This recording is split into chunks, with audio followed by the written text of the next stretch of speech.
মুর্শিদাবাদ জেলার বাণীপুর এলাকার রঘুনাথগঞ্জে শিশুদের উদ্দেশ্যে গুলি চালানোর অভিযোগে গ্রেফতার প্রাথমিক শিক্ষক। পুলিশ সূত্রে জানা গিয়েছে, ধৃত শিক্ষক সমীর কুমার মণ্ডল মরপুর প্রাথমিক বিদ্যালয়ের শিক্ষক। অভিযোগ, প্রতিদিনের মতো তার বাড়ির সামনে কয়েকজন ছোট শিশু খেলাধুলো করছিল। খেলতে গিয়ে দেখা যায় যে মাঝে মধ্যে তাদের বল শিক্ষকের বাড়ির ভেতরে পড়ে যেত এবং এই কারণেই নাকি শিক্ষক আগেই ওই মাঠে খেলতে মানা করেছিলেন। স্থানীয়দের দাবি, নিষেধাজ্ঞা সত্ত্বেও শিশুরা ওই মাঠেই খেলতে থাকলে ক্ষুব্ধ হয়ে তাদের উদ্দেশ্যে গুলি চালান সমীর বাবু। ঘটনায় এক শিশুর হাতে গুলি লাগে, সঙ্গে সঙ্গে তাকে উদ্ধার করে জঙ্গিপুর মহকুমা হাসপাতালে নিয়ে যাওয়া হয়। বর্তমানে সে চিকিৎসাধীন। খবর পেয়ে ঘটনাস্থলে পৌঁছায় রঘুনাথগঞ্জ থানার পুলিশ। অভিযুক্ত শিক্ষককে তার বাড়ি থেকে আটক করা হয় এবং একটি বন্দুক উদ্ধার করা হয়েছে। বন্দুকটি কি ধরনের তা নিয়ে তদন্ত শুরু করেছে পুলিশ। প্রাথমিকভাবে পুলিশের অনুমান এটি একটি অত্যাধুনিক এয়ার গান। ধৃত শিক্ষকের দাবি, ভয় দেখানোর উদ্দেশ্যে গুলি চালিয়েছিলেন। পুলিশ পুরো বিষয়টি খতিয়ে দেখছে এবং আইনি পদক্ষেপের প্রস্তুতি নিচ্ছে।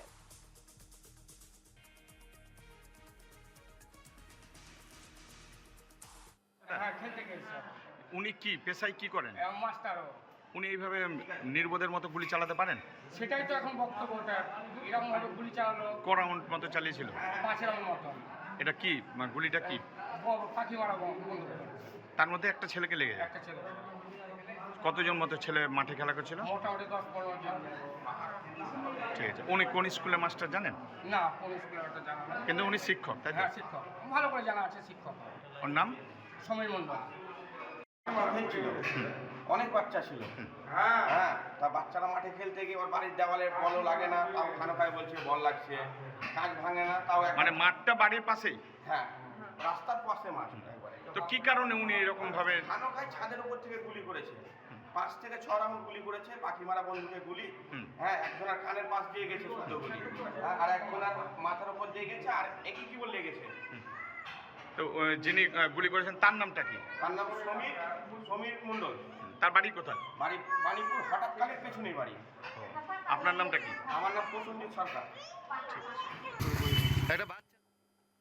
আপনারা শুনলেন অভিযোগ, বিস্তারিত জানাবেন। আমাদের সঙ্গে সরাসরি মুর্শিদাবাদ থেকে যুক্ত হয়েছেন আমাদের প্রতিনিধি শান্তনু রায়। শান্তনু, যে খবর বাণীপুর এলাকায় রঘুনাথগঞ্জে যেখানে শিশুদের উদ্দেশ্যে গুলি চালানোর অভিযোগে একেবারে প্রাথমিক শিক্ষককে গ্রেফতার করা হয়েছে। প্রথমে প্রশ্ন উঠছে যে প্রাথমিক শিক্ষক একজন, তার কাছে বন্দুক কিভাবে এলো?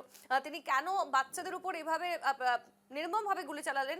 এবং আরো একটা বিষয়, যেখানে যদি খেলার মাঠের ধারে কাছে কারো বাড়ি থাকে, সেক্ষেত্রে সেখানে বল পড়া খুব স্বাভাবিক, তার জন্য তিনি গুলি কেন ছুড়বেন? কি জানাচ্ছেন তিনি?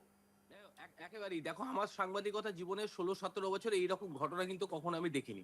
এবারে শিশুরা কোথায় খেলবে কোথায় খেলবে না এই বিষয় নিয়ে কিন্তু কাউরির কোনো অধিকার নেই এটা বলা যে এখানে খেলার নিষেধাজ্ঞা জারি রয়েছে।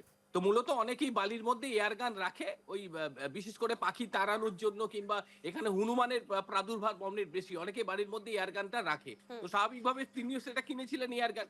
এইবারে যেটা বিষয় যে সেই এয়ার গান দিয়ে কখনোই কোনোভাবে যখন এয়ার গান কেনা হয় তখন কিন্তু নির্দিষ্ট হয়ে বলা হয় যে যেন মানুষকে লক্ষ্য করে এটা না কখনোই করা হয়। কিন্তু এক্ষেত্রে যেটা দেখতে পাওয়া গেল যে শুধু বল লাগছে গেটে, তিনি বিরক্ত হচ্ছেন এবং সেই কারণে গুলি পর্যন্ত চালিয়ে দিল।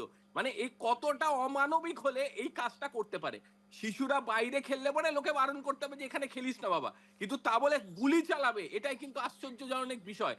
ইতিমধ্যেই তাকে গ্রেপ্তার করা হয়েছিল, গতকাল আটক ছিল, আজ কিন্তু গ্রেপ্তার দেখিয়ে দিয়েছে এবং তারপরে পরবর্তী তদন্ত শুরু হবে। এবং যে শিশু আহত হয়েছে, মানে তার হাতের পাশে যে গুলি লেগেছিল সেই গুলিকেও কিন্তু বের করে ফেলা হয়েছে অপারেশন করে। খুব বেশি ক্ষয়ক্ষতির জায়গায় নেই, তবে গুলিটি যদি এদিক ওদিক হতো, গলার মধ্যে ঢুকতে পারতো, এমনকি বুকের মাংস কিন্তু অনেকটা নরম, সেখানে যদি ঢুকে যেত সেই ক্ষেত্রে কিন্তু জীবনহানির সম্ভাবনা একেবারে সর্বাধিক ছিল।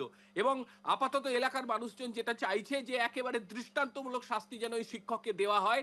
এর আগেও এই বদরাগী বলে কিন্তু একাধিকবার অভিযোগ দায়ের হয়েছে এই শিক্ষকের বিরুদ্ধে।